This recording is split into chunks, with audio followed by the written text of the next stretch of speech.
everyone. Welcome back to this sacred space. I'm so delighted to again have the opportunity to share with you. I have another phenomenal speaker with me today, another friend who's ready to share their story. I have Charley Jones who's here, and he is an experiencer, the son of an experiencer who we've spoken to before, and Miss Catherine Smith Jones, and it's setting up to be a great moment for you to have an opportunity to listen. So I'm going to throw it over to Charley, and Charley, you can introduce yourself in the way that you desire to be known. How I desire to be known is I feel like I don't see myself as being too much different from anybody else. I feel like I'm just a regular guy. I'm a father, husband, but I also run a experiencer group for the John Mack Institute, and it's experiences of color, and we encompass contactees, abductees, to spiritual, people who have spiritual encounters, to anything non-standard that quote unquote doesn't exist. And how I got here is a interesting story. It's long, it's complicated, it's fun, lots of ups and downs, and it's still kind of unfolding, and that influences how I see things. Um, and so I feel like I'm very reluctant to kind of put a name on things, especially you hear stuff all over the place. You hear whatever it is, light beings, you hear Kundalini awakenings, you hear all any kind of things you name it. It's hard to just to put names on these things for me because they are more experiential. And if we're not telepathic, or at least not telepathic yet. So, you don't, you hear the words, but you don't get the full meaning behind the words and the experience. And so it's hard for me to put names on things. But I have experienced a number of anomalous things. Um, I don't know that I would call myself a lifetime experiencer, although I have. I just feel like it's kind of been normal to me. I find it hard to believe when people says they haven't really experienced anything. That is kind of hard to believe for me because I feel like everybody has at one point had maybe a dream or part of a dream that came true, or you just knew something that you weren't, you didn't have a way to, there's no scientific or whatever you want to call it way to have known this stuff, but you knew it and it happened. And so I just feel like I'm sort of maybe a normal person who occasionally has like extraordinary experiences, maybe. um, I also kind of feel like, depending on who your audience is, people can look at experiences, maybe put them up on a pedestal, or feel like they're just, Superman having all these wild experiences all the time. And, I've spoken to a decent number of experiences, and it's not like that, but you have some weird stuff going on every now and then. Sometimes you don't, but you got to get up and go to work or go to the store and pay your bills and do all that stuff and do all the normal stuff and just be a regular human. And then every now and then, you'll have some synchronicities or whatever it is. But, I think it's important for me to, I guess, kind of more humanize experiences. Because, like, at the end, we are all kind of just people having experiences. And, I've learned too that there, at least to my mind, there seems to be some kind of overlap. It's all getting at some underlying something behind it all. Um, but even with that, I've heard experiences from all over the map with all sorts of different experiences, and even people who have ET or NHI or whatever terminology. My terminology is going to be all over the map. I'm just going to put that out there now. But one person's ET is not the same as another person's ET, and there's all it's extremely varied and complex, and it's hard to put in a box other than to say that it's real. You know, I can't explain it. I'm not a scientist. I don't claim to be. I don't. I'm not even. I don't really even feel a desire to try to go out there and prove any of this stuff. It just it is what it is. You live with it, and I fully support people who do feel like they need to do that and want to do that, and even I'll even try to make some connections or hook up. So let me take a step back. So what why I'm here and what I'm trying to do is, back during the pandemic, I had a bunch of free time on my hand, and I saw that I don't know chronologically if it happened, exactly like this, but for me, my experience of it was I saw pretty in an extremely short sequence. I saw Bill Clinton, I saw President Obama, I saw Bill Clinton's CIA director James Woolsey, I saw Obama's CIA director John Brennan, and then like a handful of other people, all well-known, powerful, professional people who just sort of out of the blue, unprompted, started talking about UFOs. And so, being a black man in America, I'm kind of a little bit suspicious. So my first thought was, white people up to something. I don't know what it is, but I want to find out, right? Because I've always been interested in UFOs and the paranormal and all this kind of stuff. Because it's just it's a mystery. It's fascinating. And when I saw them come out, I was just like, "What is this? I need to know." So I like just dove off the deep end and started. It was quarantine, so had tons of free time. I started reading everything I could find, started watching all the videos I could find, and just had a crash course on ufology and what's sort of been going on. And you name it, I probably read it or heard about it, or because it was just fascinating. And to see that quote unquote responsible people who are powerful and respected and all this are talking about it, and something's going on. And so it was then. So I missed the whole 2017 New York Times article, which I'm sure folks are familiar with. Totally oblivious. Didn't know it was a thing until 3 years later, 2020, whenever the 2019, whenever the quarantine stuff was going. That's when I found out about it. And then I saw all these military intelligence government people talking about it. So that that said something. And then I saw they were also saying that there's a government program studying it. They're doing all the things, right. And then as I was looking into it, I started to wonder, like, you know, I know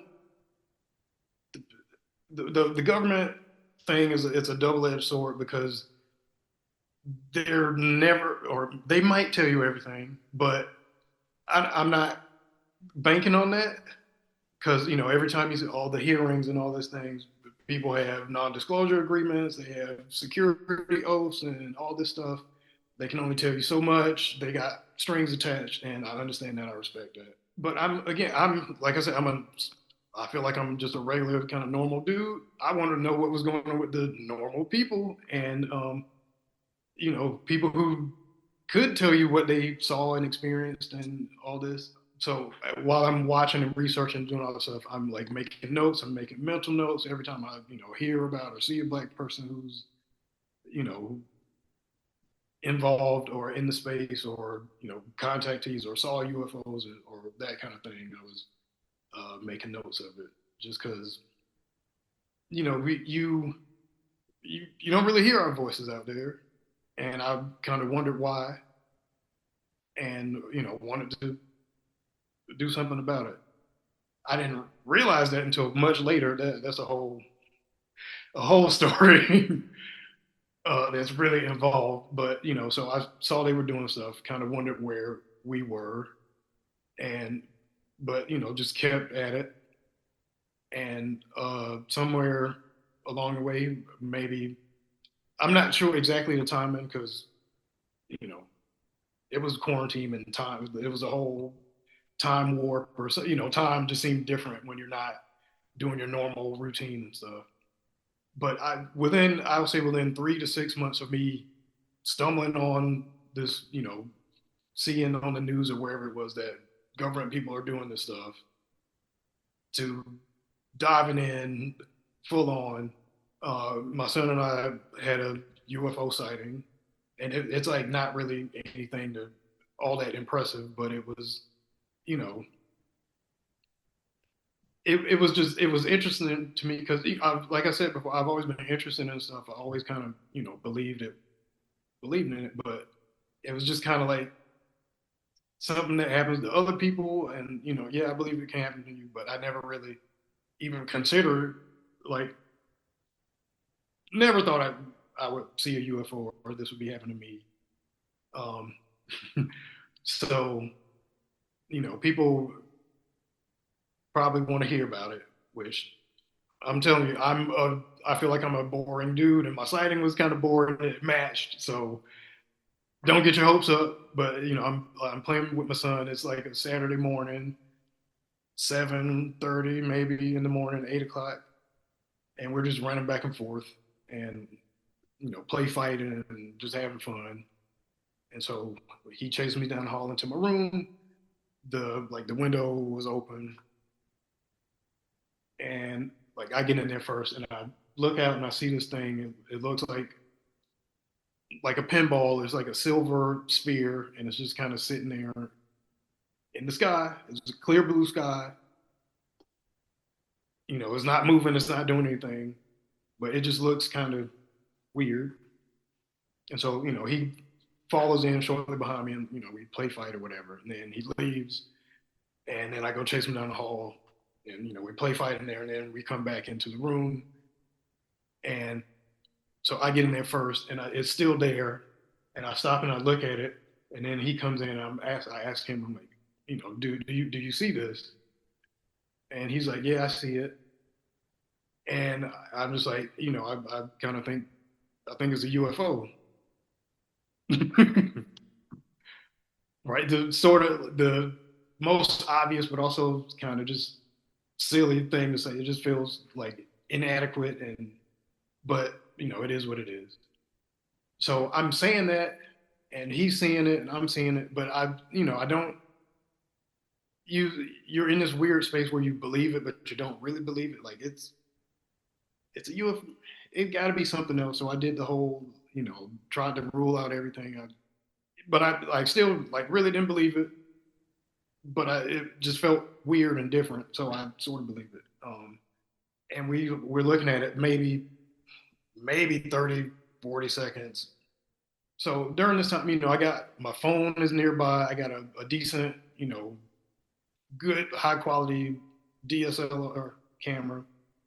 But I'm just like, I don't, it's not going to take the picture. Even if I took it, I didn't believe it was worth taking a picture of because I didn't really fully believe it, right?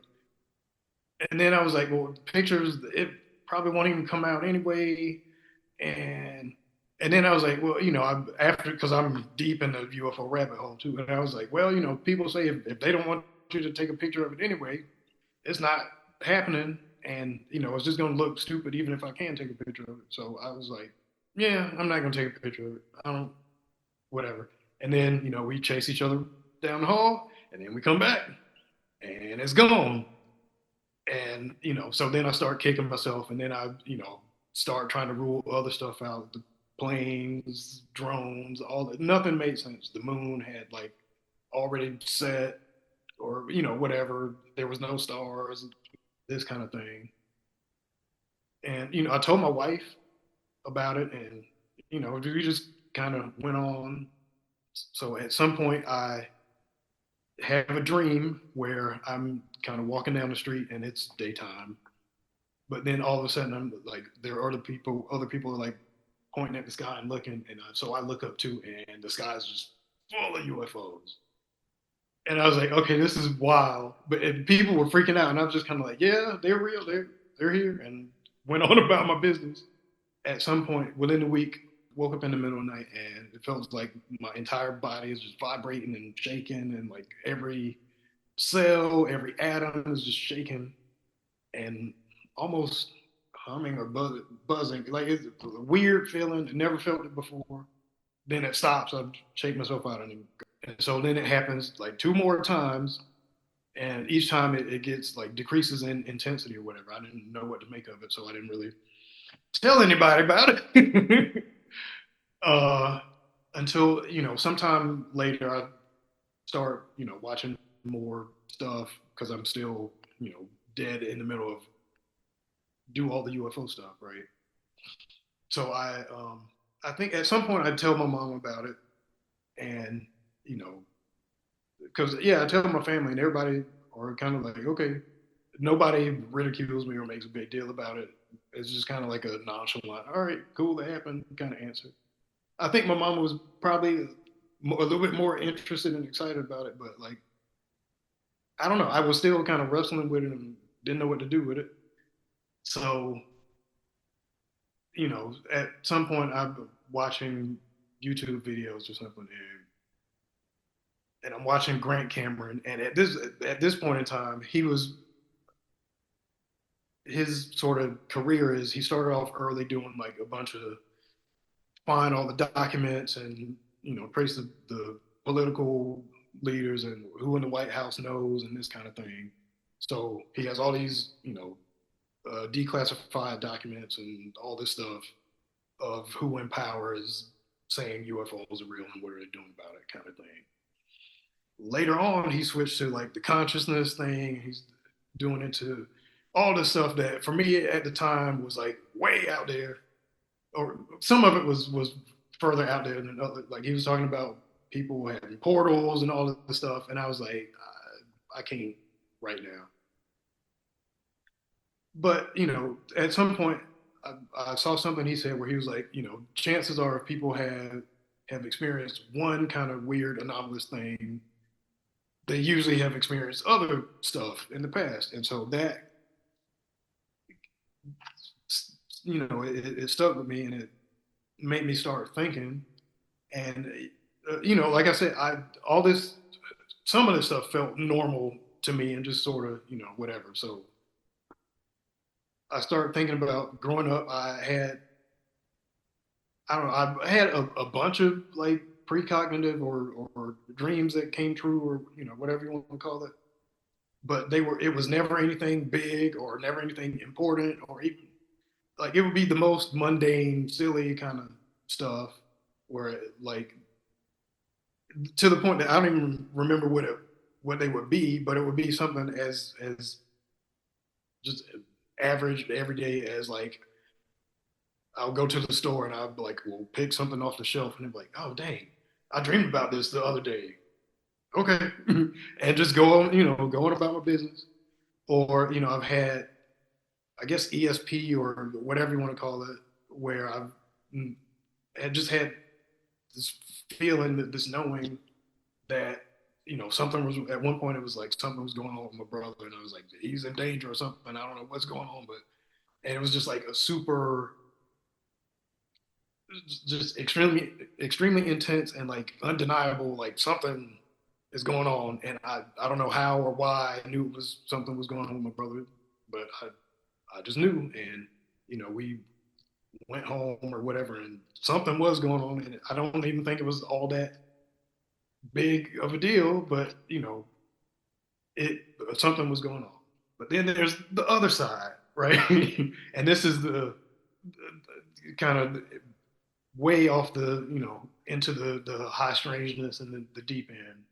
I remember, I think it was 1993, 94. My grandpa died, and then shortly after that, his brother died, and I'm named after his brother. And so it was back to back. My grandpa meant a lot to me. I thought he was Superman, and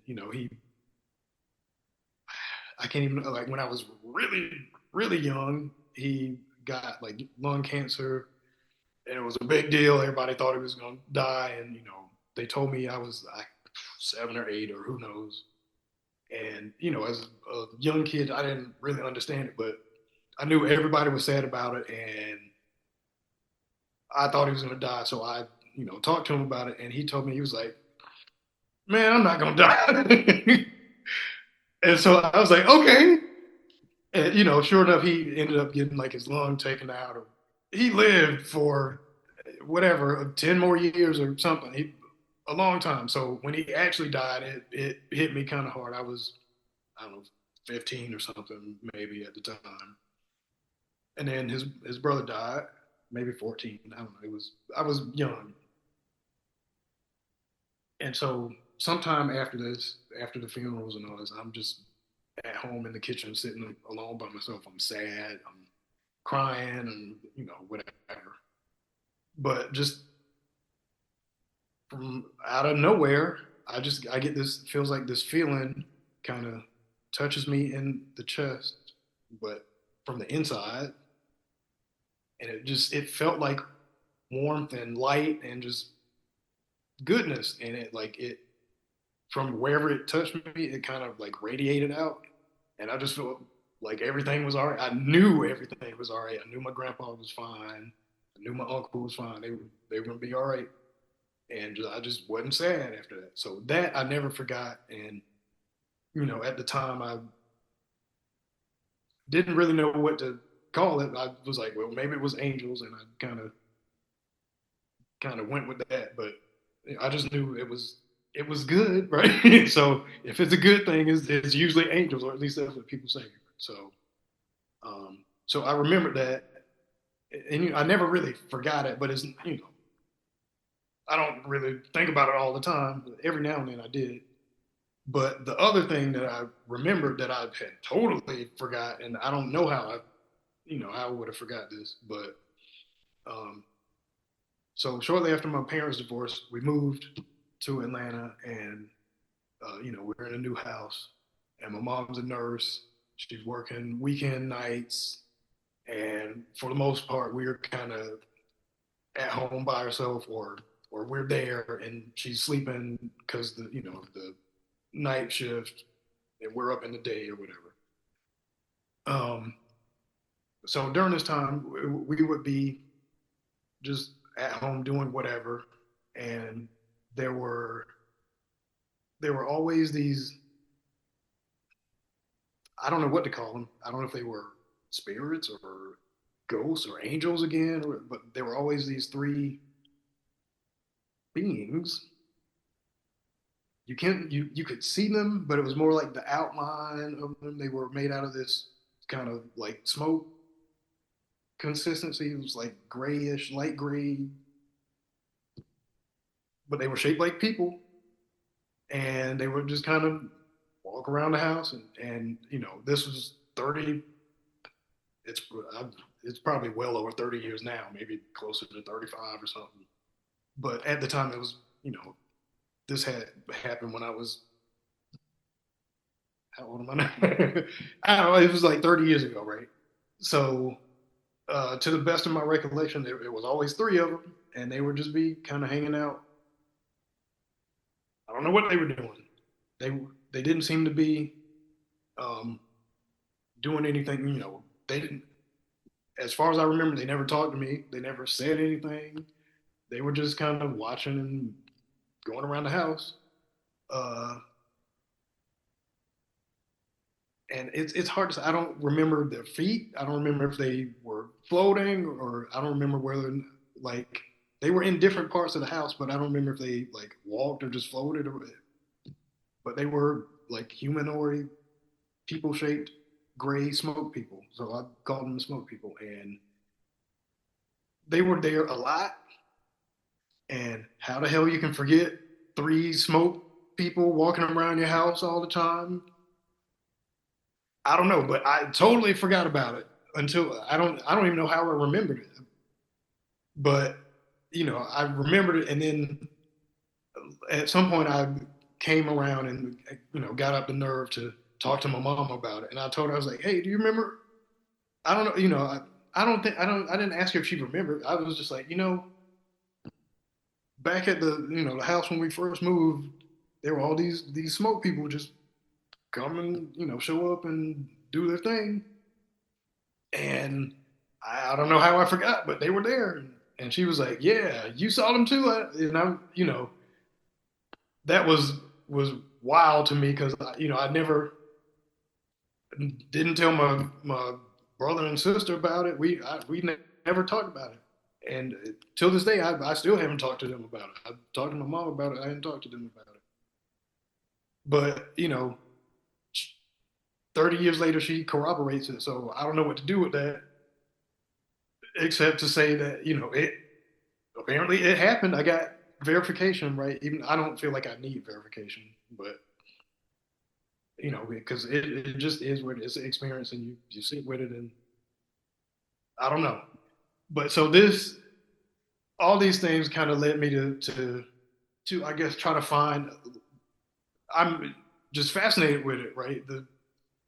Because it sort of pushes a lot of my buttons. I've growing up, I watch all the nature stuff and all the science, the PBS, the Nova, and all the National Geographic, and anything about black holes, all this kind of stuff, right? So I like the popular science stuff, and folks are like, oh, it's however they're getting from here to there, it's not gasoline. Whatever their tech is, they got warp drives or 0 point in whatever it is. It's something different, and that's fascinating. You know, whether or not they're just the whole thing, everything about it is fascinating. All the implications for humanity, just you name it, is fascinating. But again, I'm something about me just says, I'm hearing all these voices, and everybody says, hey, it's a worldwide phenomenon. It happens everywhere, but it's really rare to hear black people or people of colors experiences with any of this stuff, or particularly the UFO stuff, and that kind of stuck with me because I was like, I want to talk to people about this stuff, and so at some point, I became a Reiki practitioner because of it sort of also kind of the seeds, I guess, were planted during the time of the pandemic because I had a bunch of free time. Was doing a lot of, researching my family tree, trying to, fill in the blanks and see who's who and learn about the people who were missing. But, also wanted to kind of learn more about the folks who I knew a little something about. And, I heard from my mom growing up that her grandpa could do this thing. We in our family we call it talking fire, and it was if anybody got burned, you come see him. He'll talk to it and say a scripture or nobody really knew what he said. He would like whisper to it and he would talk the fire and the sting and the burn out of the wound. And if depending on how soon you got to it, it no scars, it was just healed up perfectly, and you don't feel any pain and that kind of thing. And I was fascinated with that, and it um, you know was said that you transmit it down the family line, and in our family, he was supposed to pass it to the next generation, somebody in the opposite sex, and so all this time I'm into the UFO and seeing how it overlaps with all this other kind of stuff. And I'm researching into everything I can find about talking fire. And I found some stuff, and I forget what it was called, but I've learned that it was a thing in was pretty big in Appalachia. It was big in France and like Ireland. While I'm looking into this thing, I somehow stumble on Reiki, and it sounds close enough where it's people have this gift, It you can heal with it, and you can pass it on, and however it works, pass it on to somebody else. And it sounded close enough to what my so uh, the short version is my great grandfather passed it, but it stopped, and it didn't make it down to my generation, at least on this branch of the family. I learned later. I went to a family reunion and asked a bunch of people. I was like, hey, in our family, people can do this. Anybody else? And I got there were some people who were like, acknowledging and weren't ashamed or whatever. There were other people who kind of gave me the side eye and was like, you don't be talking about that kind of thing, which I found interesting. But, it is what it is, right? But so, I saw the Reiki and saw that it was similar. And I wanted to kind of make that connection with my ancestors or my grandfather and learn about this magical, spiritual gift he had that apparently is a thing in my family. And I wanted to connect with that. So I decided I was going to try Reiki. And I was going to try it for multiple reasons. The connection with my family, just as for that. But two, I guess I'm an open-minded skeptic or whatever. I believe things are possible and can happen. I believe it happens to some people, but I thought this was worth it. I was like, I'm gonna try it and see if it actually works, and is it a thing or not. And what led me there was I was desperate. I had this is in 2017. I basically had a crazy health crisis. My immune system went like you name it. The system of my body just went completely haywire. Thought I was gonna die and all this kind of. It was extremely dramatic and painful, and basically ended up being on sick leave for about 6 months of just going back and forth to all these doctor's appointments, trying to figure out what it was and fix it, or kind of thing. So because of that, I had all these. I still have some kind of residual lingering health stuff going on, but back then it was more urgent and scary and all this stuff. And I was like, I want to try to the regular medicine. They're trying, but they're not doing the trick. I'm in pain. I need some help, and I'm desperate. I want to try whatever, right? If it's magic, if it's taking these pills or whatever, I'm gonna try it all because why not? And I decided I was living abroad at the time, and I decided I was gonna try to find a black Reiki practitioner because it just felt more at home, and because I was you know very intentionally trying to make the connection between my ancestors, my people, and this spiritual thing.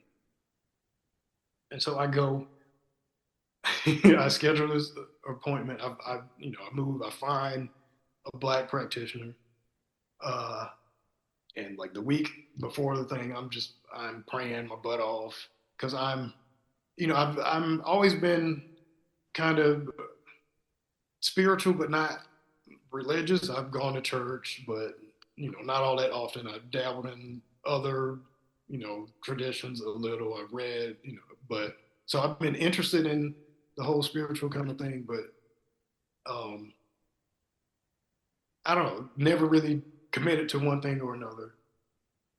And so I was just always sort of a default North American black Christian because, we got in my family Baptist, Methodist, Jehovah, all the stuff that black people do. And so, I just had the Christianity by default kind of thing going on. So before this appointment, I am praying to God every day and twice on Sunday that, I'm doing this, but I'm trying to be good. I don't want to go to hell and all that. And, if this is wrong, stop me or make it, whatever it is, because I'm hurting. I need some help. I want to try to get this help. And, that was it. So I went and um, the Reiki master at the time, who's now a good friend, was like, okay, you signed up for the thing. We got this Reiki. We got, you signed up for whatever kind of Reiki, but I also do comedic Reiki, and I think you might be interested in it, and it might work for you. And I was just like, you know, whatever you think is best is cool for me. I'm whatever. I halfway don't believe it's going to really do anything. So, whatever. But, then she said Kemetic with an M, like ancient Egypt. But, when she said it, it wasn't that clear to me because I know, some people you can do Reiki with hands on, or you can like not touch them and just hover over and the energy still, you know, does its thing. And so I was just like, if it's kinetic, cool. If it's kinetic, meaning touching or whatever, that's cool too. Whatever. And so I go back and get on the table, and I'm nervous. I think the first 20 minutes of the session, I'm praying still and whatever. And finally, I get out of the, calm down, and then I feel like it's working. I feel like stuff moving. It almost feels like water or like different. The gravity inside my body feels different. It's hard to describe, but I was like, something new and different and weird is going on. And then I was like, oh shit, it's working. Is it working? I think it's working. Oh, and that went on for a minute. And I'm the whole time I'm not just laying back and enjoying it. I'm all up in my head big time. And so then I finally, calmed down again. And somewhere in the session, she breaks out a drum and she starts beating the drum and she hits it. It's like, and it's like perfectly in time to my heartbeat. Then she does again, and it's still in time for my heartbeat. And she does, and she keeps doing, and it just, the first time I was like, okay, that was interesting. And then the second time I was like, okay, but it just kept going on for so long, and I was like, this is impossible. I don't know what's going on, but this is wild. And so it was over. I go home. I she tells me drink a lot of water because the energy is moving around in the system, and it's flushing out a bunch of whatever. It's knocking some stuff loose, and you got to get out the whatever. Drink a lot of stuff to help process it out.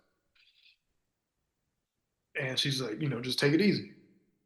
I think that same day I had, because of all these weird health complications going on, I had some, sounds weird and I don't know how to describe it. And the doctors could never did anything about it or couldn't figure out whatever was going on. But I would have this thing where it would feel like something like my organs inside my body were moving around, and occasionally it would like get out of place, and I would have these just feel crappy and just weird stuff going on. And so I lay down, I'm taking it easy, and next thing you know, I feel like almost like electricity inside my body, in my like stomach area, and this internal organ kind of thing that feels like it gets out of place sometimes. It starts like moving back into place against the flow of gravity by itself, and I was just like, "What is this?" I mean, this is amazing, and like it went back into place where it's supposed to be or whatever. And from that day into this one, it's never moved again. It's never been out of place. It was like miraculous healing, and so that you know I can't say it freaked me out, but it was more like, oh my god, this is amazing, kind of freaking out. Not like you know, I've never been weirded out by anything. Let me make sure this is true. As far as yeah, I don't think anything is I've ever been like, oh my god, this is scary weird. Most of us has been like, this is amazing. I don't understand it. It's fascinating and magical and awesome kind of thing. Um, so then, later that night I go to sleep, and again I feel just energies like moving in my body.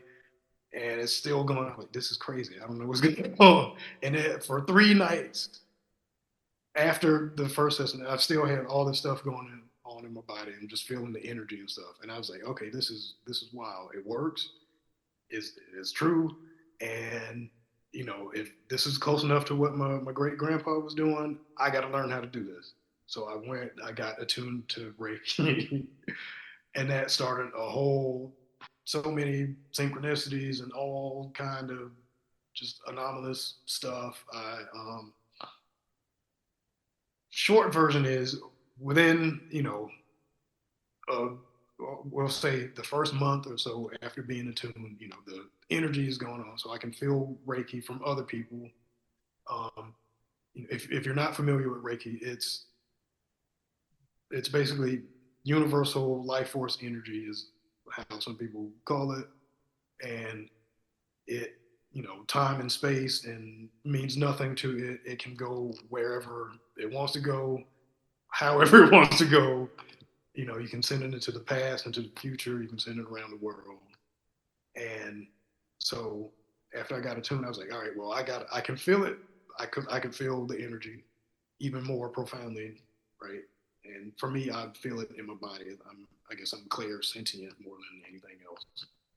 Um, so I started watching YouTube videos where this one was recorded yesterday, by somebody in the UK, and I'm like, okay, I feel the energy is coming, jumping off the screen. This is wild.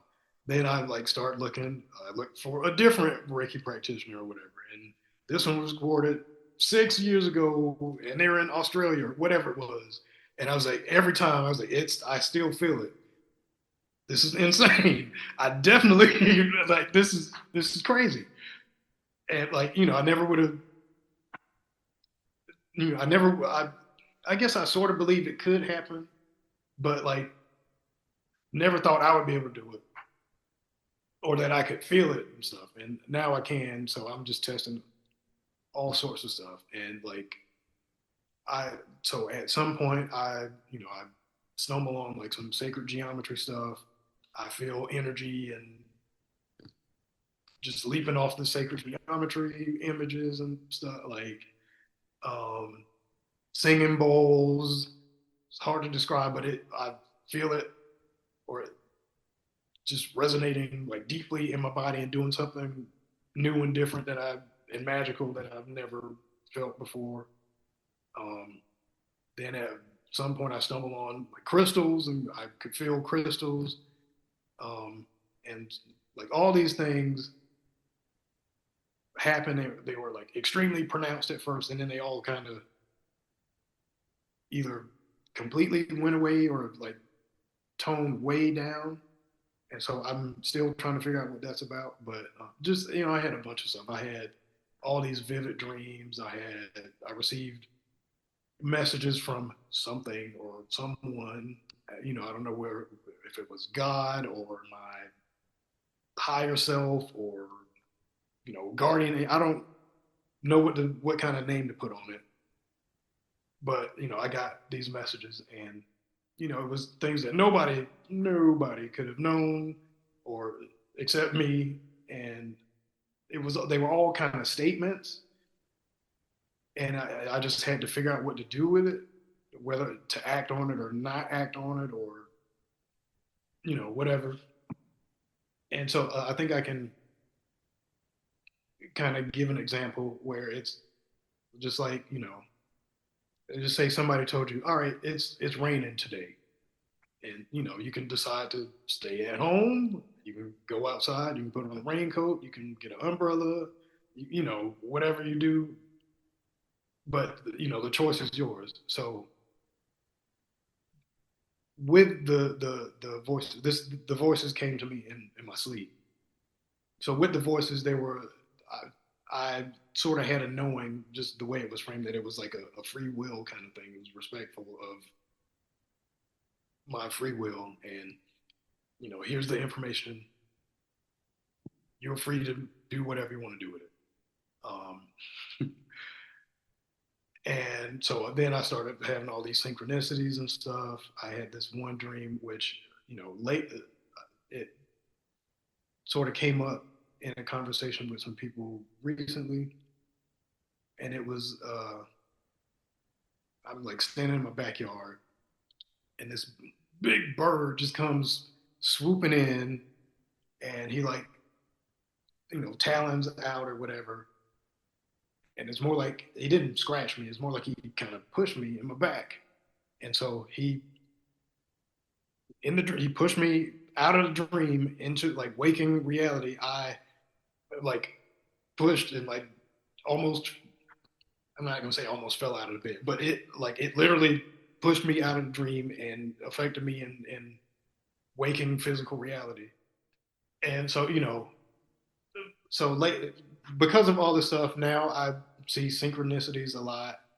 Um, the voices basically, um, because of it, I ended up going on this trip that was um, just awesome trip to see some old friends and stuff. But like before the trip, like the week leading up to it, I just started seeing angel numbers all over the place, and it got so bad where I would wake up in the morning, it's 2:22, and I'm like, okay, why am I waking up? And I go back to sleep, and I wake up again, it's 4:44. Then I go to work, go back to my desk, wiggle the mouse or whatever, and the screen thing, it's like it's 11:11. And I'm like, okay, and then work and do whatever and go pee or whatever, come back again. Then it's 1:11. Then it's two, like, and this was happening every day. And it got so, it, like, it started at first. I was like, okay, it happened once or twice. All right, this is weird. Then it just became like overwhelming. Like, what is going on? Like, I'm seeing it every day, multiple times a day. It's crazy. Um, and it got so bad that I was like, have literally seen everything except for 666 because it doesn't fit on the clock, right? And I leave work one day going somewhere that's 5, maybe 10 miles away. I put it in my GPS.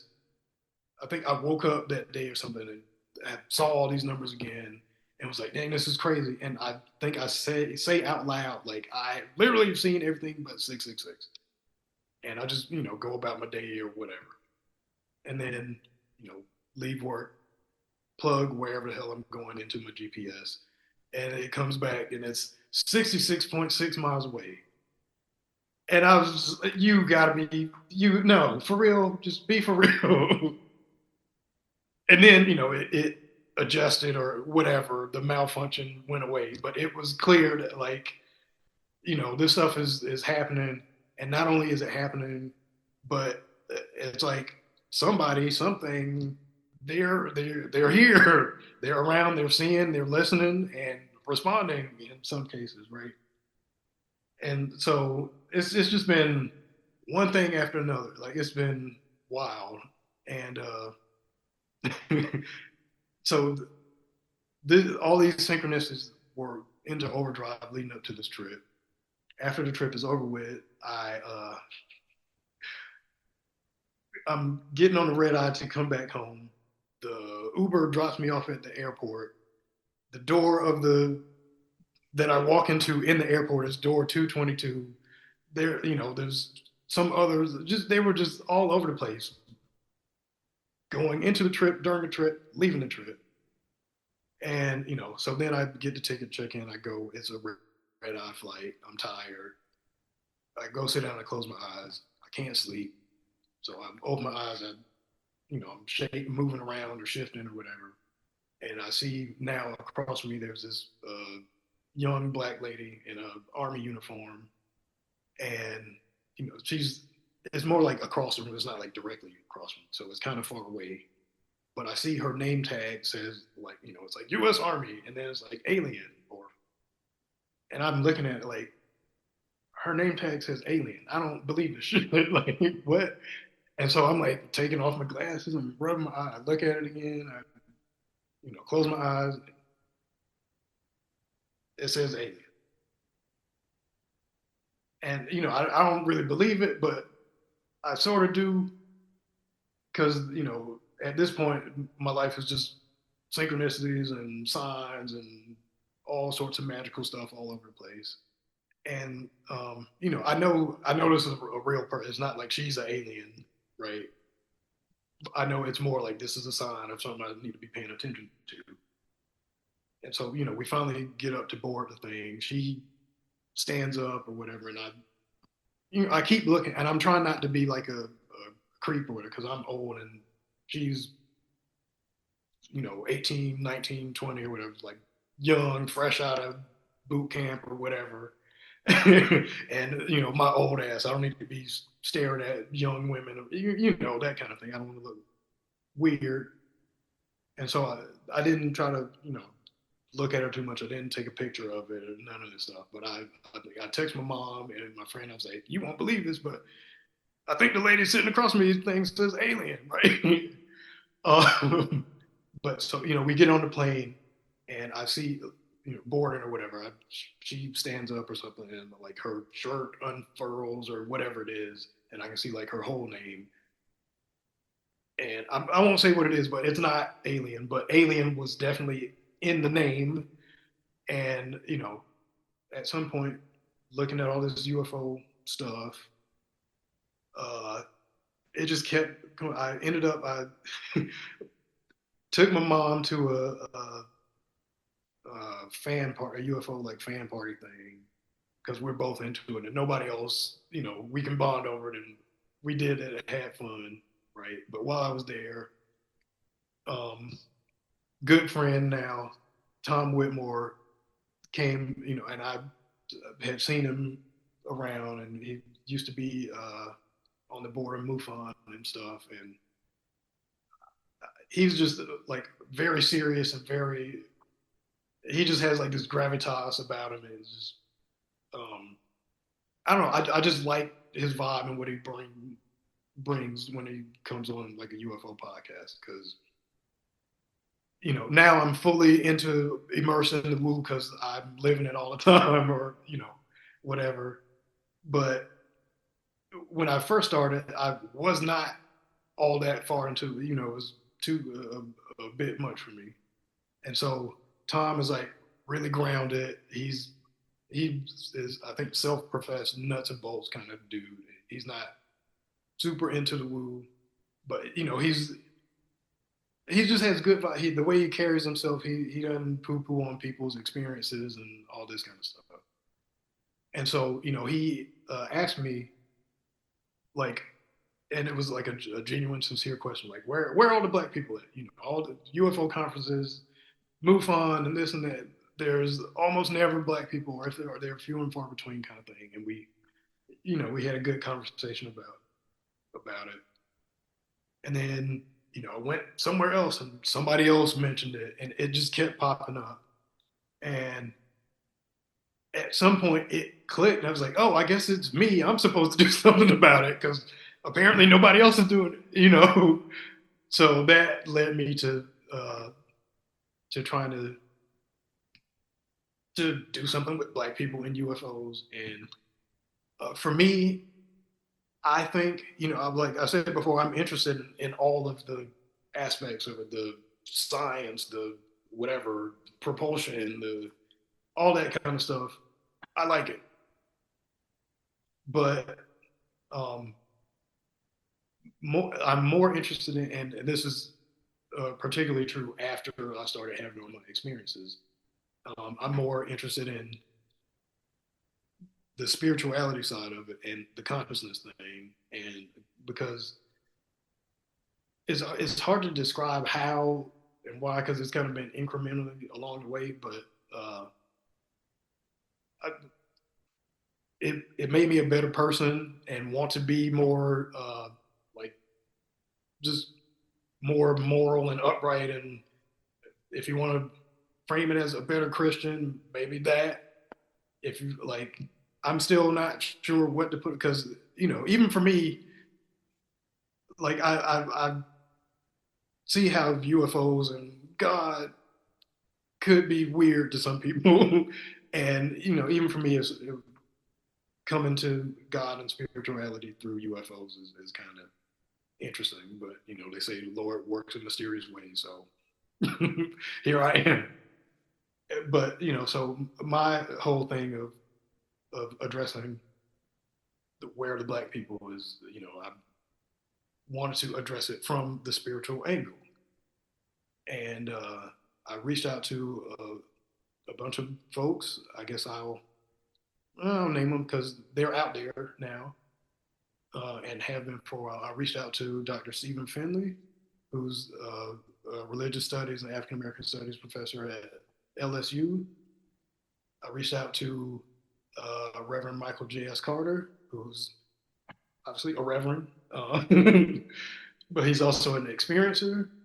Uh, and I reached out to Dr. Will Coleman, who is a religious studies professor, just deep brother. And I talked to them all and was like, I'm trying to do this UFO thing, and what I'm trying to do is, because I wanted to be, because one, there, at least as far as I'm aware, there hasn't really been anything in the UFO community aimed specifically at black folks. And I could be wrong because I can't read all the stuff and be everywhere at once.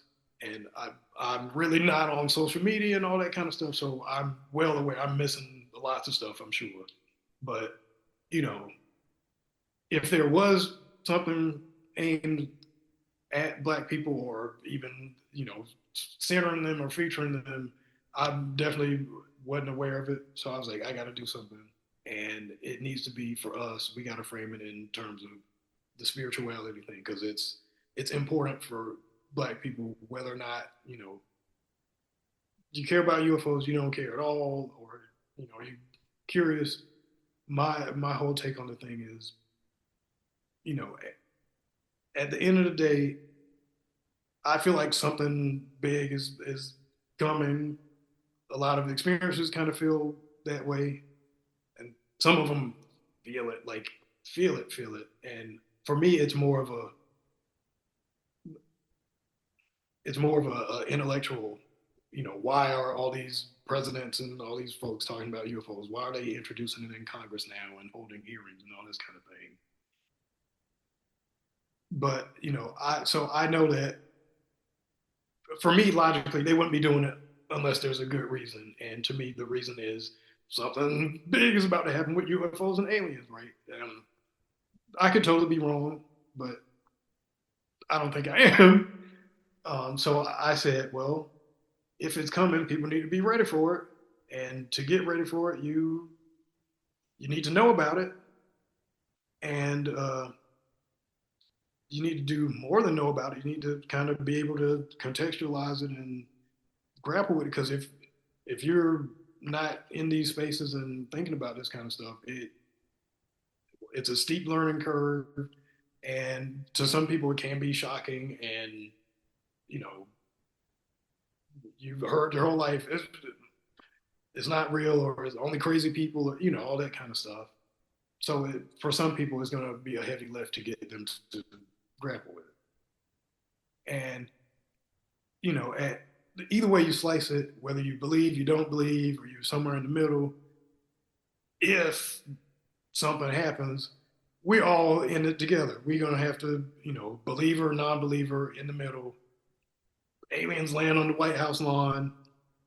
We're all gonna be like, "Oh shit," And if it's shocking to somebody, for some people, they're gonna need help, And so I wanted to create a venue in the community where we say, the event open to the public, centering blackness and black experiences or experiences, and how they, whether or not the UFO thing fits in with your black spirituality or your African or your African American spirituality. And so, I figured who better to do it? Dr. Finley, among other things, looks at like UFO religions or UFO cults, or however they frame it. But in particular, I saw him. He was talking about UFOs and the Nation of Islam, and the mother wheel and their conception of it. But he also is kind of looking at it from other angles of black experiences, and how they see it. So, you know, so he has the black angle and the religious angle. Same thing with Dr. Coleman.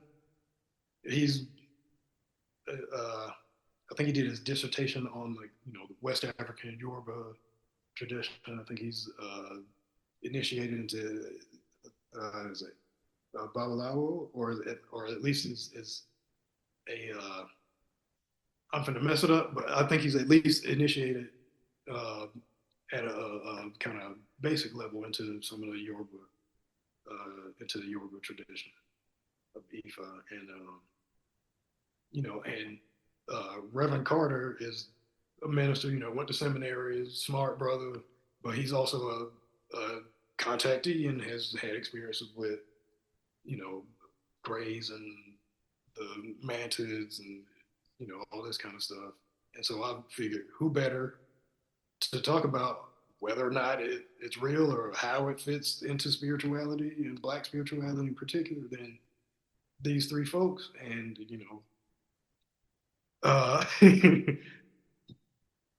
so that was the whole thing. And I still, if you're watching this, no, it hadn't happened yet. You didn't miss it. It didn't happen yet because of just some other things. I was gonna just pay for all this stuff out of my pocket, and if we broke even or whatever, folks are like, no, hold up, go talk to some other people. Maybe we can, get it funded or all this thing, and that just led me down this path to John Mack Institute and creating the Experiences of Color group, which is was kind of also scratching my itch because I wanted to talk about something centering Black people. I wanted to learn about Black experiences and figure out whether or not the aliens were true. Because I have not. I've seen UFOs. I've seen the smoke people. I guess they're spirits. I don't know what to call them. They're non-human intelligence, if you. I don't know.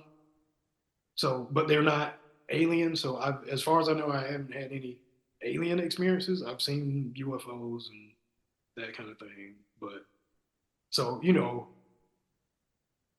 I'm kind of like the public in some ways, where I want to know. Everybody's like aliens, aliens, it's real. So instead of just being curious and but not really doing anything about it, I sought out people, and it's funny. As I sought it out, it kind of I took a step towards it, and it came running towards me, and the John Mack,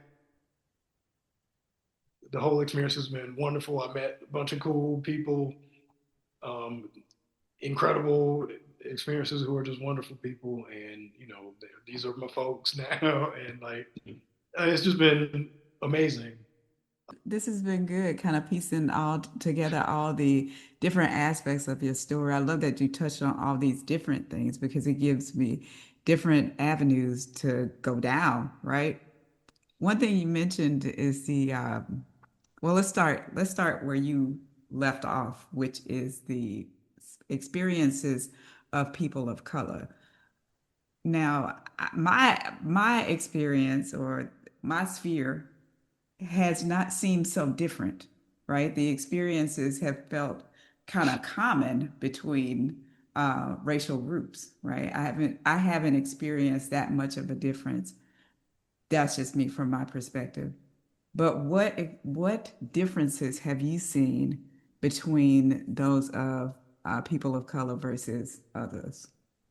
All right, so in my personal experience, I got to say I don't know I'm 5 years, I guess, deep into being fully committed to the UFO thing. Um, I don't really have that many. No, I've had some limited experience with white experiencers, pardon me, but I don't know, they haven't seemed to be too terribly different, but I have not had as many and as in-depth discussions with them. They're not already battling the racism and the people questioning their abilities and their just presence in the room in some cases, that they don't need one other thing on top of that to to have them to further at a disadvantage. So I totally get that, and that's part of why I wanted to create the group and the whatever the symposium or colloquium or whatever the conference thing event I was going to do, right, is to if you see it, you can be it, right? I want people to see that there are other people out here doing it, and there is a black UFO group, or you know we do have a place, and I fully get that some people are only going to be comfortable coming out to black people. So I'm here. Shoot me an email, right? Um, and then there's some who are comfortable in any space, and that's cool too. Those spaces are there. Um, then there's some who might want to, at some point, go from, you know, you got your safe space with us and, feel at home. And once you got that, then you can go out into the wider community and interact and do your thing out there. So I know it's a broad spectrum all over the place, and I'm trying to respect all of that and hold everybody and give them opportunities to come forward and do their thing. So recently I had a chance to interact with one of the other psychiatrist facilitator for uh, another experiencer group at John Mack Institute. And, I asked, we asked the question, is there a difference? Is it not? Or is it just because, uh, if you're looking at this UFO stuff, what tends to rise to the top and be the loudest and the most, gets the most attention or whatever, are just people out there who, it seems in hindsight now and after talking to them, the people who are the loudest and get all the attention seem to have not had any kind of experiences. They're just, enthusiastic and fans and, whatever. Uh, and so their views on things tend to carry more weight and be louder and more prominent just because there's a lot of them and they're intensely curious about it, but don't really have the experiences to kind of go off of, or give them some other kind of background and like framework for this kind of stuff. But so talking to the other group, their facilitators, we asked a question and they said, well, basically, uh, we think all this might just be kind of from the loud and wrong crowd who are UFO Twitter and whatever social media things, and their experience is have a diverse range of newer experiencers, older experiences, people who are freaked out, and other folks who are totally fine with it and things. But the take from them is that it is for experiencers, for a lot of them, it black, white, brown, you name it, it does tend to be a more spiritual kind of grounded thing and less ontological shock. And so I don't personally have enough experience to weigh in on it, but I'll say, you know, I have the other, psychiatrist facilitator and his take on it, and I respect him. Good dude, Yeah. and so I don't think there's, I think it's basically we're all human, and it's going to be a lot for some of us, and other people are like, oh yeah, and Yeah. and everything in between. So like everything is just a spectrum. Right. My personal perspective is that there isn't much difference in experiences. I mean, the experiences are varied, yet common across groups, right? I think it comes down to your level of comfort with speaking your truth. And that's a personal thing, right?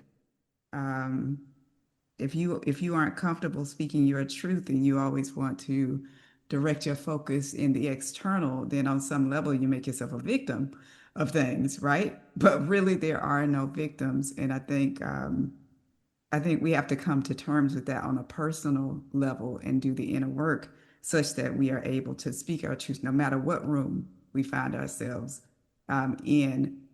On the other side of that is the memory that exists in the DNA, because many of us who carry that DNA of African and Central American and South American ancestry, and even American, because the indigenous population of Americas was copper colored, right?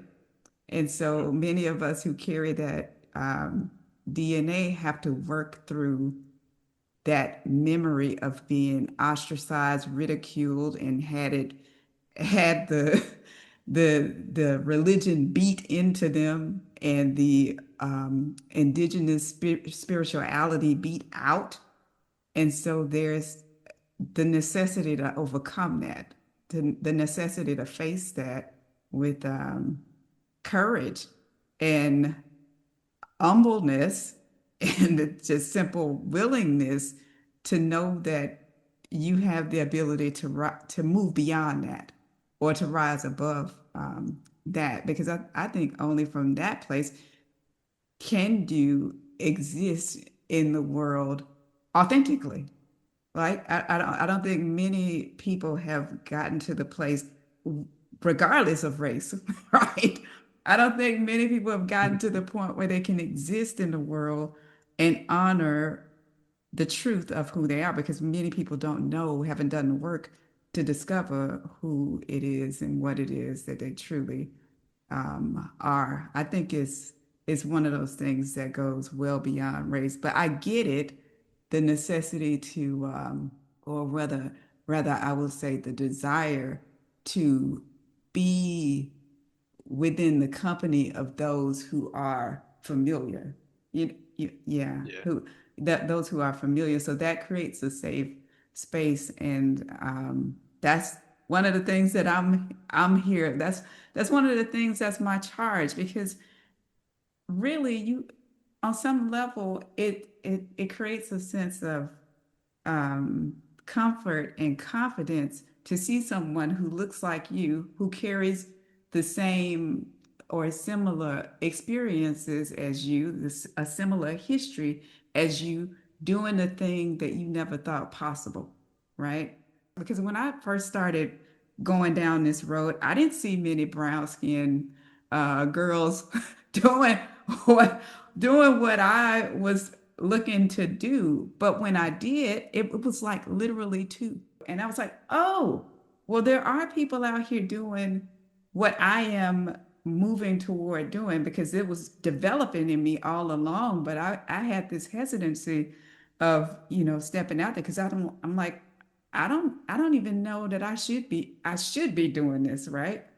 But once I saw that one face and that one voice was that thing that said, oh, it might be okay to go down this road. And then I saw another, and I was like, oh, I got more and more confidence. But over time, I found myself developing my own degree of confidence and the ability to stand within myself and speak for myself. So I think it's a process, but in order to move us collectively forward, I don't care who you are and what color you are.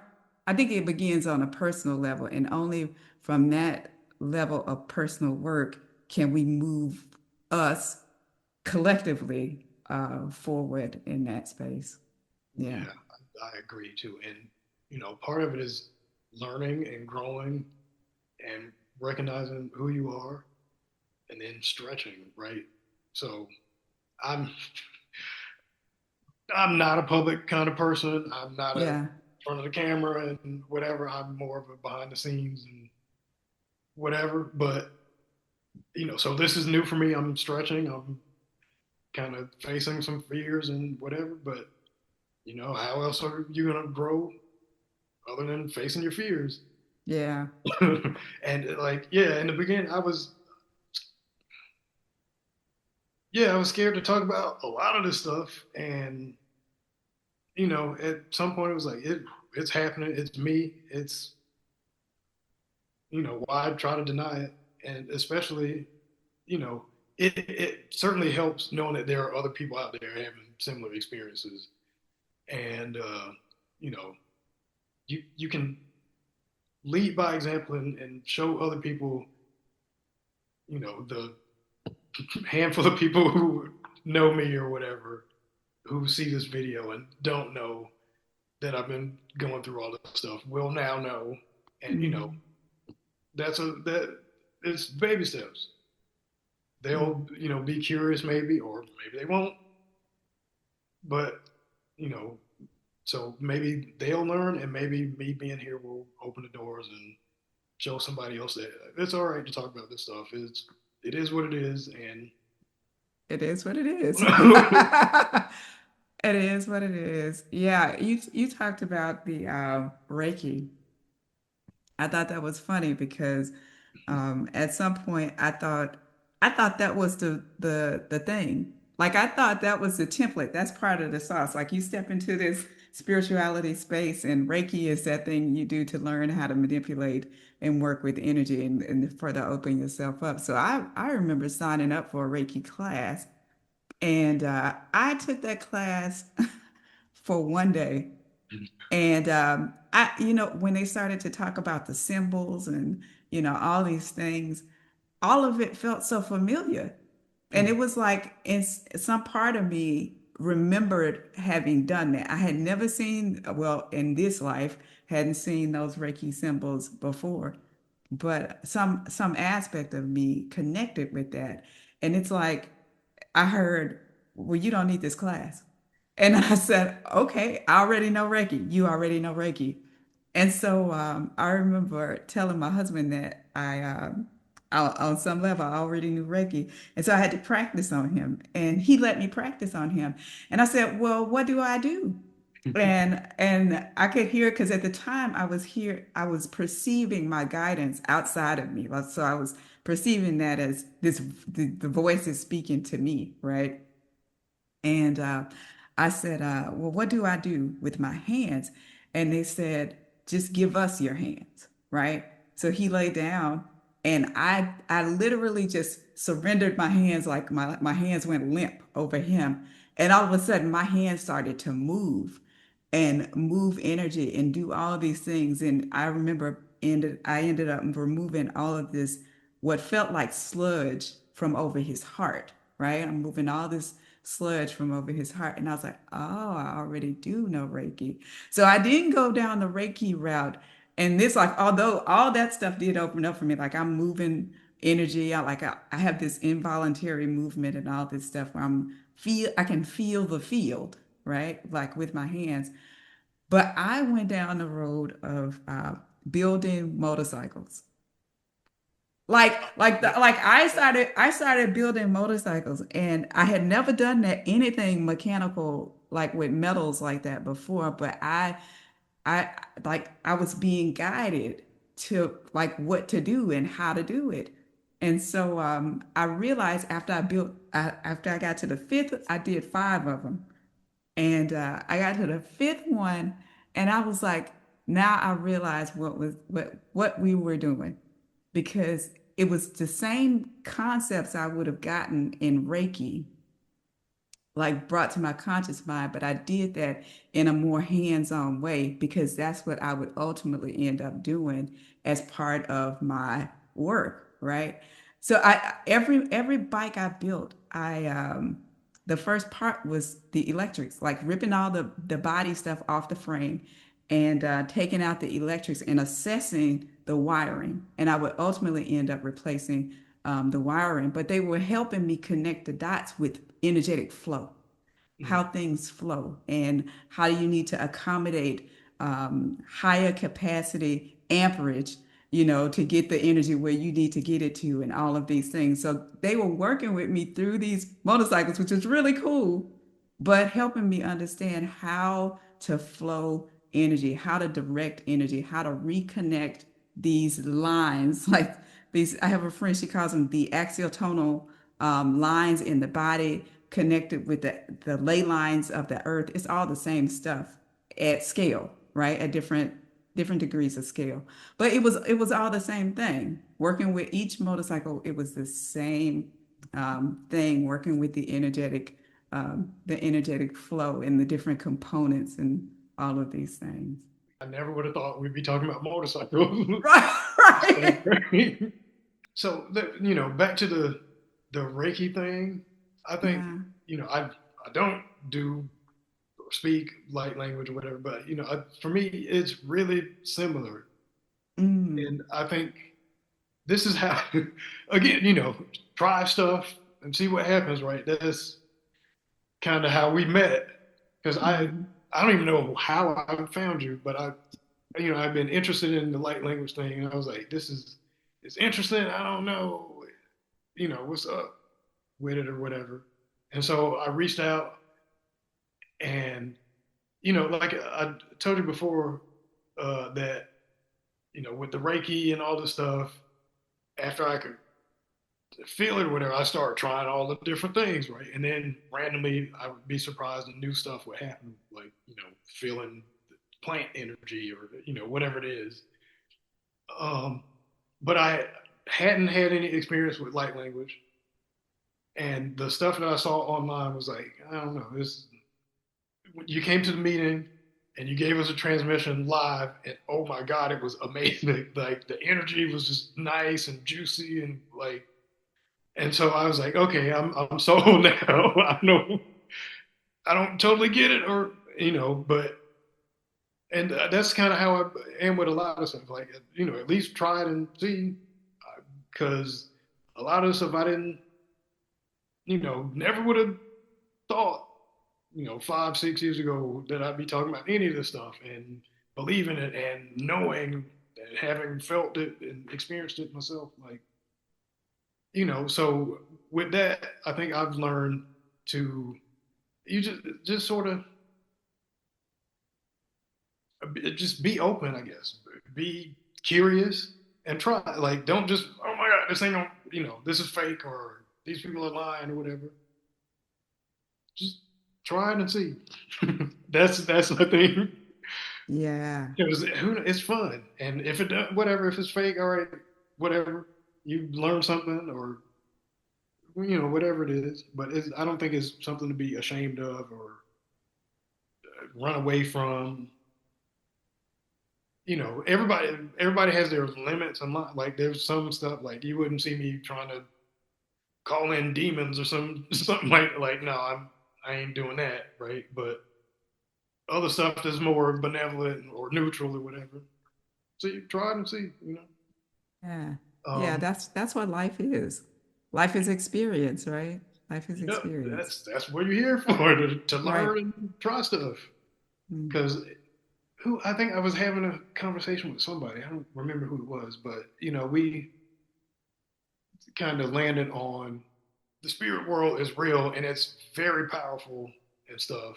And so we were kind of like saying, what's the difference between us here and the spirit world, and why, we kind of landed on that here in the 3D and Earth, whatever you want to call it, our job is to act, right? It's a realm to act, and whether that is go out and try something new and create, a black UFO group, or do light language, or build motorcycle, whatever it is, you have to act and do and create. Um, the spirit realm is kind of different because they can't act, or not as easily here in our realm, right? But we were saying, somebody was saying they have, because the spirit realm, they have perfect knowledge of time. They're outside of time and the 3D stuff, so they have perfect knowledge, but they can't act. because you see the past, present, and future. You know what's going to happen or and the consequences, or whatever. So there's almost no reason to act. And this is why they're here to kind of guide you because they can see the consequences in the past, present, future. And Yeah, so I can feel that, but from my perspective, I don't perceive it as a day, right? I feel like it's all one thing. One thing articulating itself through each of us that exists in the physical, from the physical perspective. So I perceive this physical perspective or this physical form as just an interface or the interface, mm-hmm, the mechanism, the instrument that's used to facilitate creation of that greater whole. And I don't feel that there is a separation between that unseen realm and us. It's all encompassing. From that perspective, that's how telepathy works, right? Because there is no distance. There is no disconnect. And as you can expand or mm, pan out a little bit in your perspective, then you get to see different aspects of the whole. But I don't perceive it as being a separate thing. This is why I mentioned earlier that I used to perceive it that way because I perceived my guidance as speaking to me, right? Which implies a separation in identities, right? Now I perceive that impetus coming from me, the greater me, the all encompassing me, right? how long? When did your journey start? Because mine. Oh God, this is the. I'm gonna be talking for another 3 hours or something. But like, depending on where you measure it from, right? Like, I don't feel I'm at generous. I'll say, maybe 10 years almost into 8 for sure. And I'm still learning and growing. And at some points, it's like really slow, and then sometimes all sorts of stuff will be going on. And years later, I can look back on some stuff, and now I recognize what I think it might be. It's sort of like a shamanic kind of thing going on, but it overlaps with it's manifesting as UFO adjacent or whatever, right? And so I said I got sick back in 2017, 2018, and was like super sick, and they can't really figure out what it is and put a finger on it and all this kind of things.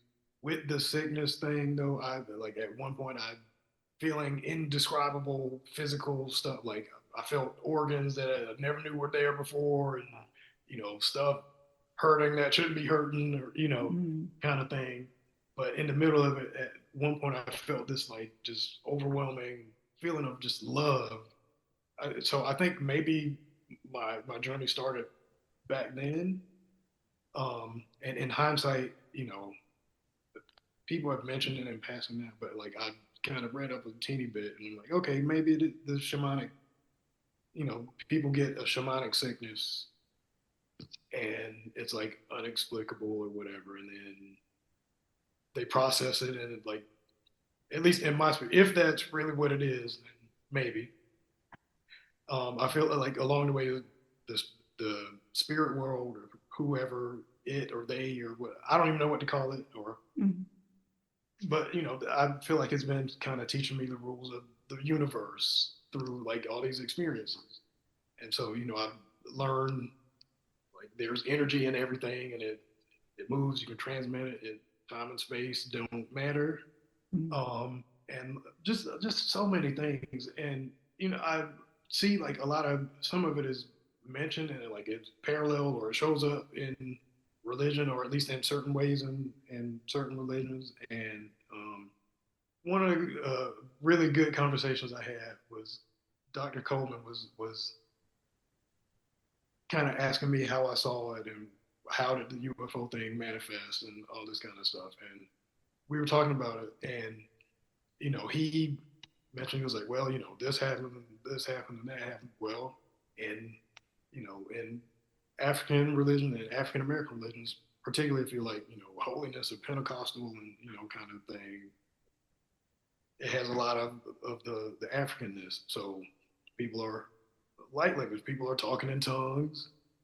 You're, whatever you go, shouting or catching the Holy Ghost or going into trance or whatever name you want to put on it.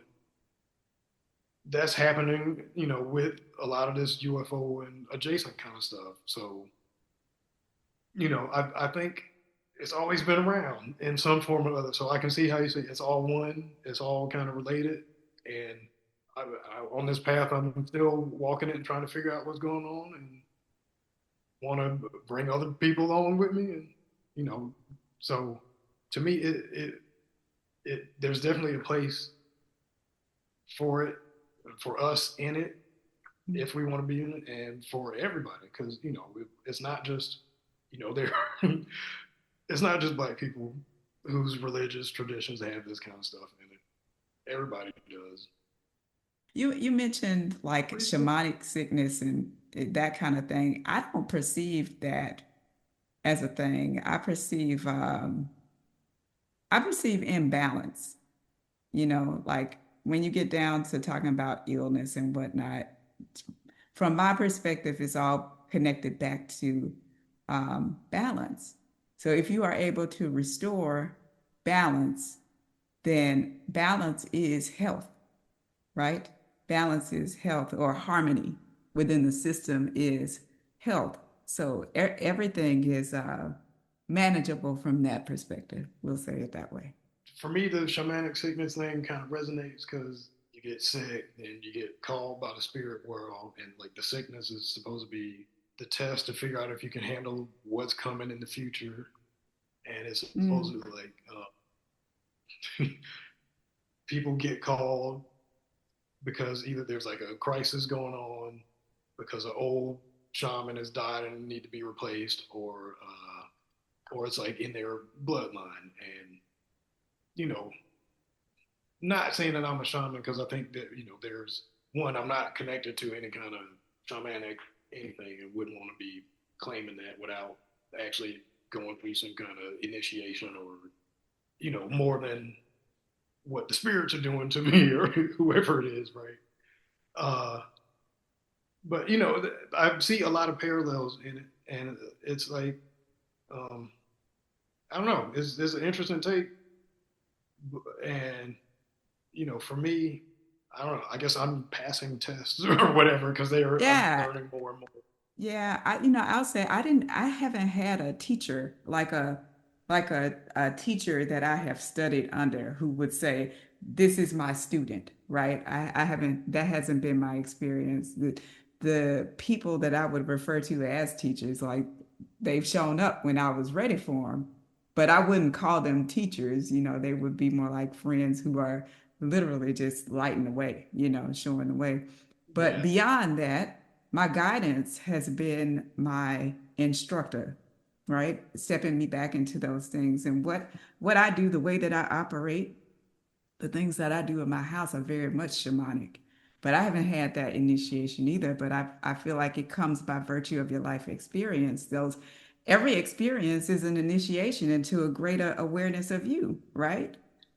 Own it from that perspective, because if you feel like you need a teacher, then you hold yourself away from what could be already realized by virtue of you simply surrendering to what is presenting. And I think that's the challenge for many people, is surrendering to life as it comes rather than resisting it, like resisting pain, resisting illness. Surrender and get in the very center of that thing and feel into what is seeking to show you about you, because in that space is liberation present, right?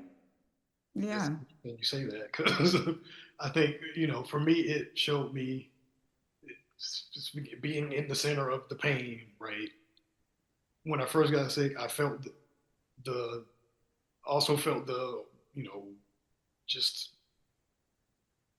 profound love. And what did I do with that?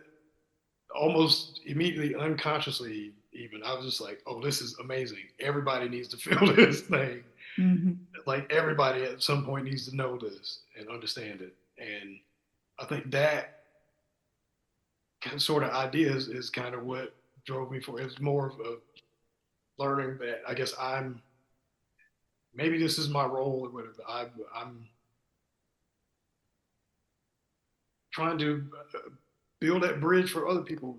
Let them, you know, I felt this love. I want to be sort of like a living embodiment and a reflection of that love out in the world for other Mhm. people.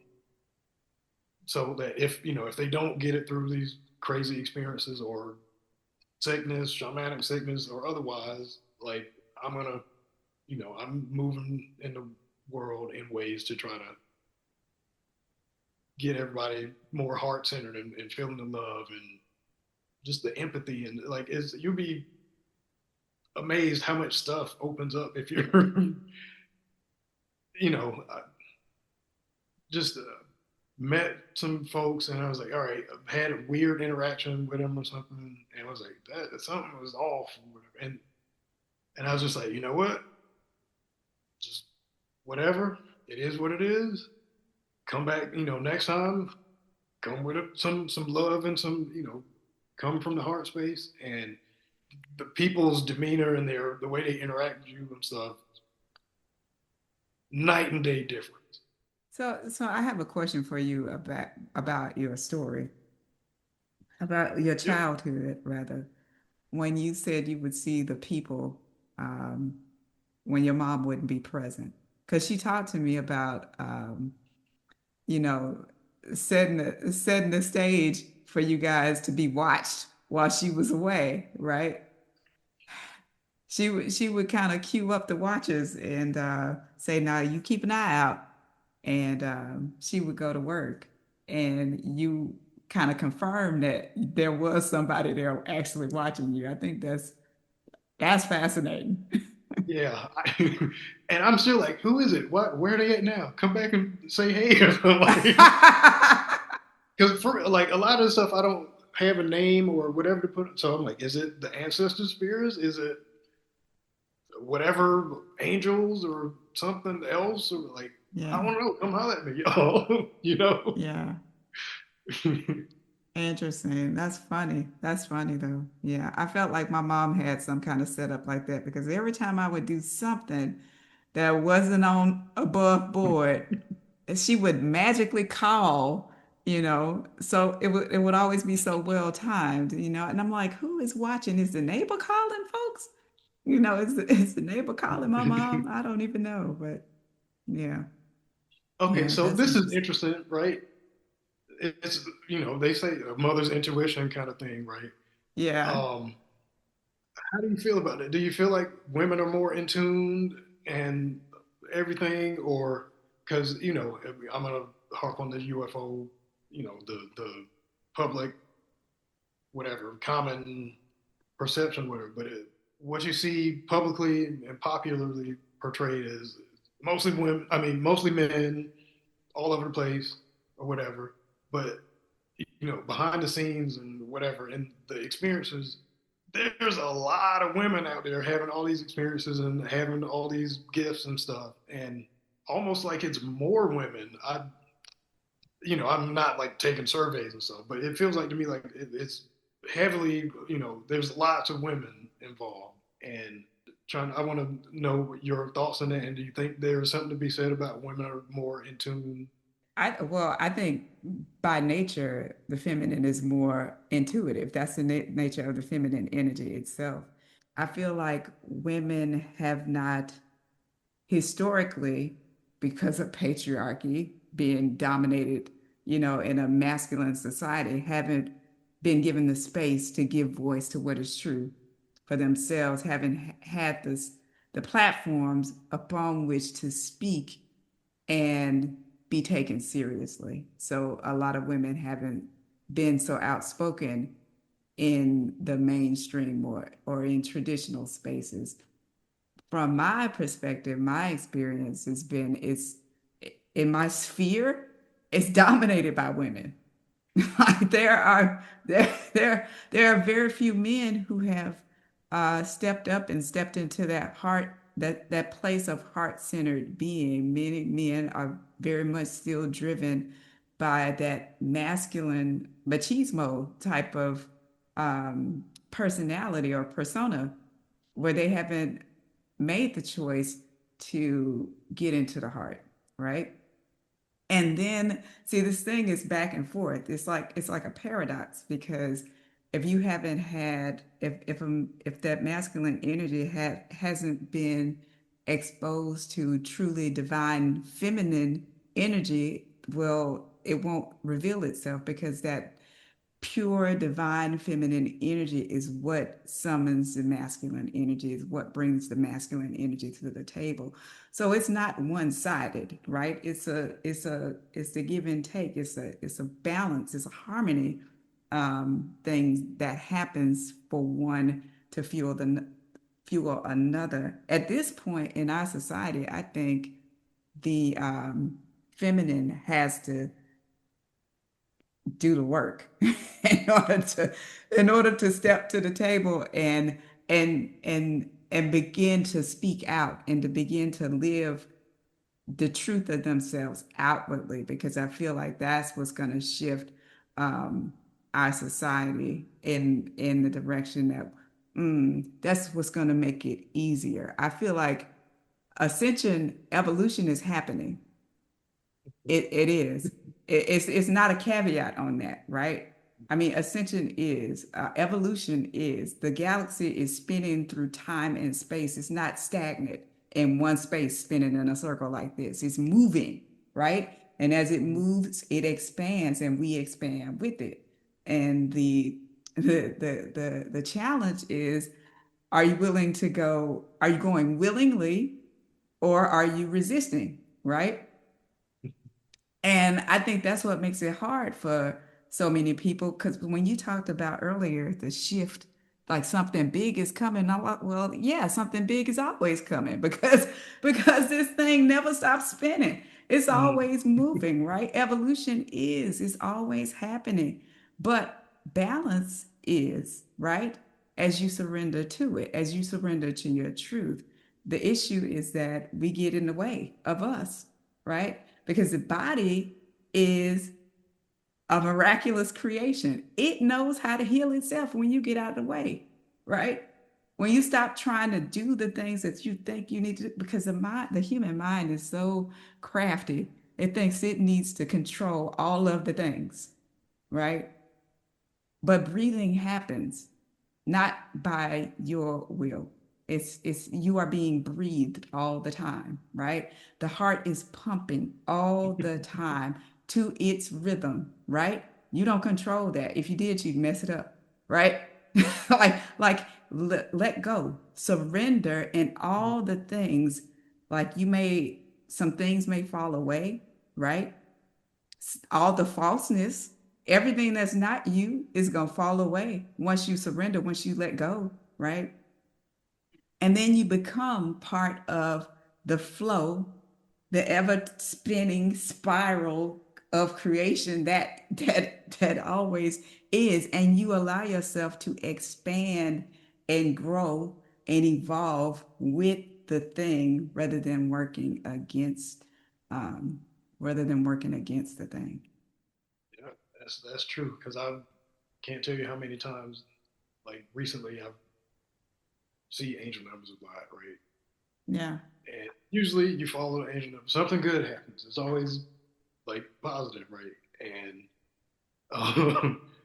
but you still have a choice. And sometimes it's like, am I falling or am I surrendering? Sometimes it feels like you're just surrendering and going with it. Mm-hmm. And yeah, it's it's interesting. But like you said, balance though. There are Mm. sometimes you gotta surrender, but sometimes you gotta have to, I don't know, stand up and fight and do something different. It may not be physically fighting, but a lot of the stuff that's going on in the world today, it ain't right, right? And we need to do What's something to right address though? What's right? Like that's it. subjective, right? That This is that true. depends on your perspective. Right and wrong, left and right, up and down. I mean, all of these things are a matter of perspective because you are the center point of all of that, right? You are the neutral point, or you can be the neutral point for all of the things. All of the things we call right and wrong, good and bad, those are subjective assessments of the world we are perceiving. But at the same time, we're perceiving it, we're also projecting it, right? And you're projecting it Mhm. by virtue of your own thoughts, right? And all of that projection is lending itself to you becoming more aware of self. So whatever you witness is a product of your own making, right? It's showing you what hasn't been surrendered, right? That's it. And it's Absolutely. showing you the good. It's showing you the stuff you like and the stuff you don't like, right? But we tend to focus in on the stuff that we don't like, the triggers, right? Most people do Mhm. focus in on the things that they don't like, right? Yep. Yeah, Yeah. That's but that's the the world is doing what the world does. Everybody, like every soul is sovereign, and every soul is given the beautiful benefit of free will to do with it as they choose, right? And so I think at some point you have to accept that free will is a thing, and everybody has it, and you can observe everybody playing in their own sandbox, but you don't have to control their sandbox, and they don't have to play in your sandbox, right? yes. Yep. Yeah, Well said. yeah, Very well said. yeah.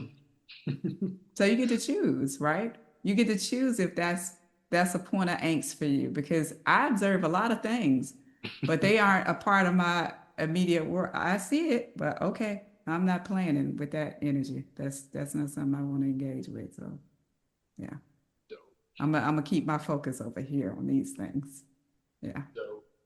yeah, Mhm. nice. So anything you have you want to share?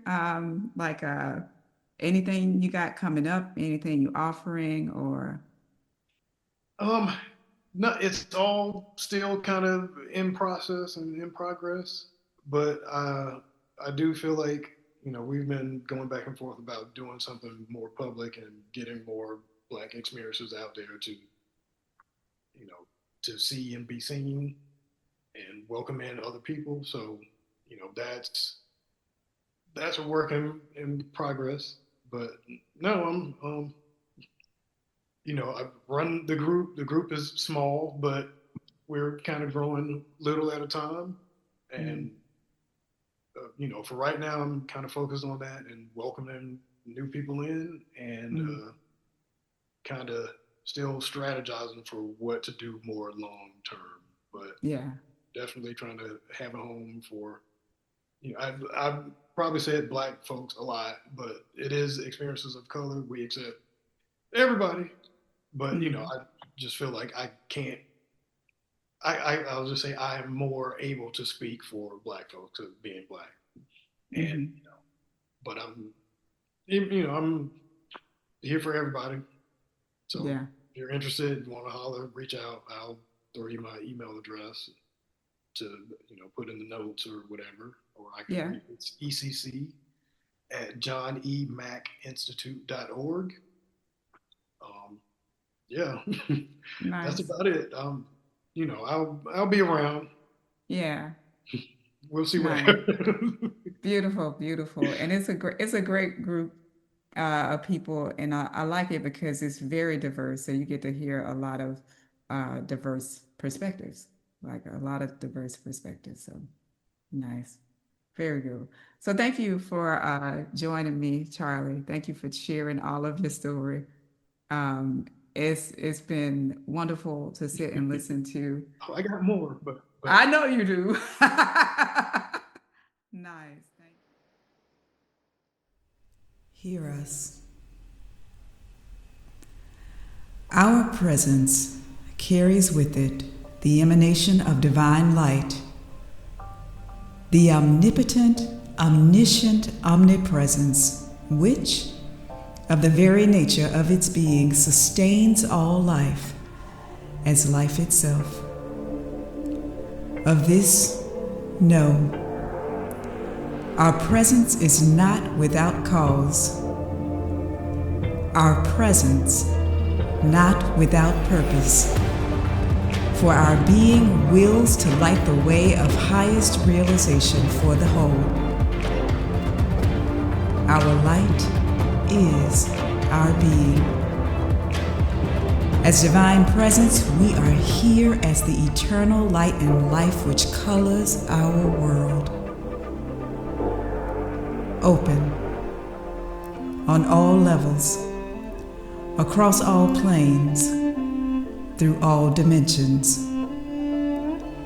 Divine light is without fear. Divine light is without prejudice. Divine light, of which we live and breathe, is our being. Grant yourself permission to know we of the all are the omnipotent, omnipresent, omniscient divine force as unique expressions of love. We of the all are eternal liberation for all that binds. And we of the all are not veiled. Know us. Know thyself.